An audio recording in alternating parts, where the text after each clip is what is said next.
በሳዑዲ አረቢያ የተሰሙ እንግዲህ አሳዛኝና መርዶ የሆኑ ዜናዎችን ዛሬ ይዘንላችሁ መጥተናል። ውድና የተከበራችሁ የዩቲዩብ ቻናል ቤተሰቦቻችን ሰላም ሰላም እያል እንግዲህ ዛሬ በተለያዩ ሚዲያዎችና እንዲሁም በቢቢሲ ሚዲያ የወጣው አዲስ ዜና ቢኖር ኢትዮጵያውያኖች በሳዑዲ አረቢያ የሞት ፍርድ እንደተፈረደባቸውና በየጊዜያቱ በቁጥር ይሄ ነው ብሎ የሚገመት አራትም አምስትም በየቀኑ የአንገት መቀላት እና የሞት ግድያ አዋጅ እየተፈጸመባቸው እንደሚገኝ ቢቢሲ ዛሬ አስነብቧል ማለት ነው።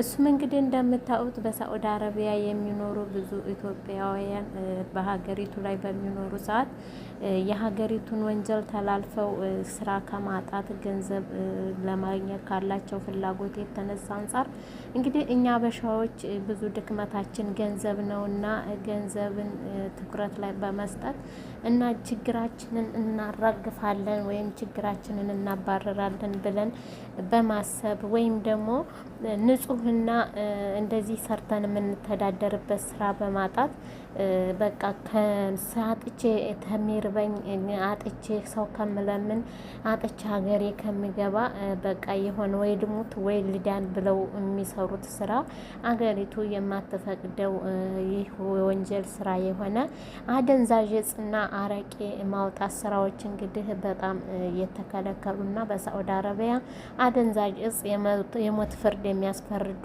አረቄ ደግሞ እንደ ህገ መንግስቱ የራሱ የሆኑ አመቶች አሉትም ቢሆን እነዛ አመቶችን አስረው ወደ ሀገራቸው የሚሸኙበት ጉዳይ ያለ ቢሆንም እንግዲህ አደንዛዥ እጽ ግን በጣም ከባድና የሞት ፍርድ የሚያስፈርድባቸው ነገር ነው ማለት ነው።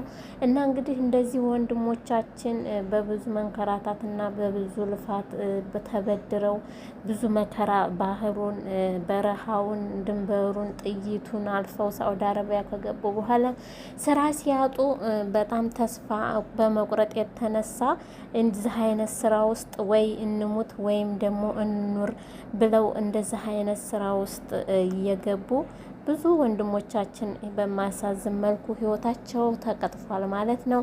እጅግ በጣም ያሳዝናል። እውነት ወንጀልን ማስሯላቸው ያሉ የሚፈርዱ ብዙ አሉ። ነገር ግን እነዚህ ወንድሞቻችን ወደው አይደለም ብሶባቸው ነው እንጂ አልሆን ብሏቸው ነው እንጂ ማንም ሰው መሞትን ወይም ደግሞ በሰው ሀገር ላይ ታስሮ መማቀቅን ማንም ሰው ፈልጎ አይደለም።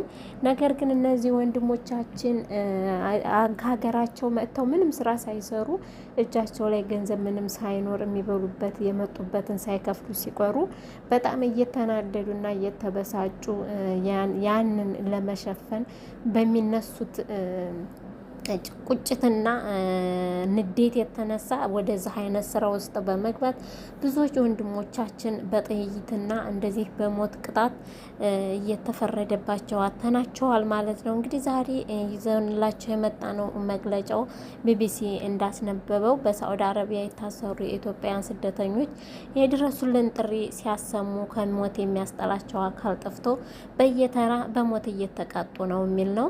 በቅርቡ የተፈጸመ የሞት ቅጣት እንዳይቀጥል ከአቅጣጫው ጥሪ የቀረበ ቢሆንም ሳዑዲ አረቢያ ግን ተጨማሪ 5 ኢትዮጵያውያንን እንደገደለች ነው መግለጫው ያስነበበው። የሳዑዲ አረቢያ ሀገር ውስጥ ጉዳይ ሚኒስቴር 5 ተጨማሪ ኢትዮጵያውያንን በሞት መቅጣቱን አረጋግጧል።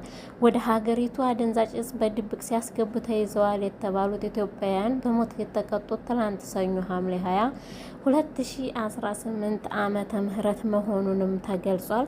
በቅርቡ በሳዑዲ አረቢያ መንግስት በተከታታይ የሞት ቅጣት የተፈጸመባቸው ኢትዮጵያውያን ቁጥር 17 ደርሷል።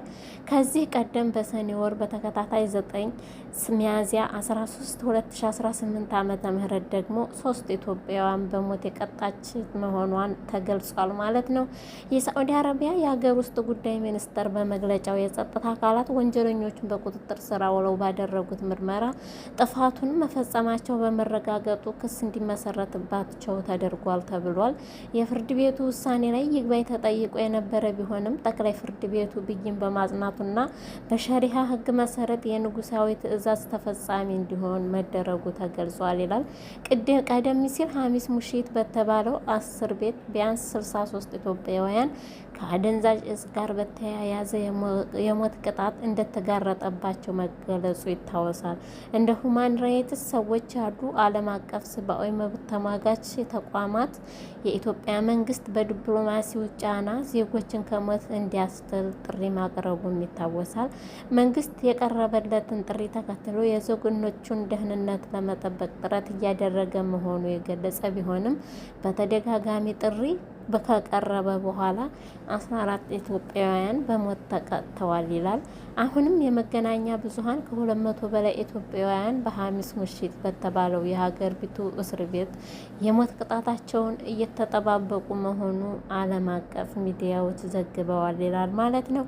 የኢትዮጵያ ውጭ ጉዳይ ሚኒስቴር በቅርቡ ባወጣው መግለጫ የሞት ፍርድ የተፈረደባቸው በሚመለከተው በሳዑዲ አረቢያ ስደተኞች ባለስልጣን ጋር በቅርበት እየሰራ መሆኑን አስታውቋል። ይሁን እንጂ ሳዑዲ ያሰረቻቸውን ኢትዮጵያውያን በማይረዱት በአረበኛ የተጻፈ ወረቀት እንዲፈርሙ በማስገደድ የሞት ቅጣት መጣሏን ቀጥላለች የሚል በጣም አሳዛኝ ዜና ነው ማለት ነው።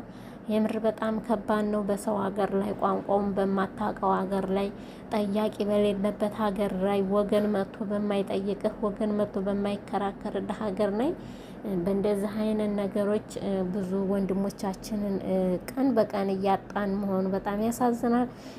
አልፈልን ሰርተን ተለውጠን ወደ ሀገራችን እንመለሳለን ብለው ሰንቀው ወጥተው ግን እንደዚህ ለቤተሰቦቻቸው መርዶ ሲነገር በጣም ነው የሚያሳዝነው። እንደወጡ መቅረት እኔ ቃል የለኝም። ፈጣሪ አምላክ እንግዲህ በሀገራችን ሁላችንም ሰርተን የምንቀየርበትን ጊዜ ባመጣልንና ስደት የሚባል ነገር በቀረልን የሚያስብል ነገር ነው። ለመፍረድ በጣም የሚከብድ ነው። እንግዲህ ወንድሞቻችን ነፍስ ይማር። በጣም ነው የምናዝነው። ለቤተሰቦቻቸው መጽናናቶችን እንስጣቸው። አሁንም እንግዲህ ለቀሩት እስረኞች መንግስት በቻለው አቅም እርዳታ እንዲያደርግላቸውና ከሞት ፍርድ እንዲያድናቸው የራሱን ጥረት እንዲያደርግ ብለን በክብር መንግስትን እንጠይቃለን። እንግዲህ ሁላችሁም ድምጽ ሆኗቸው።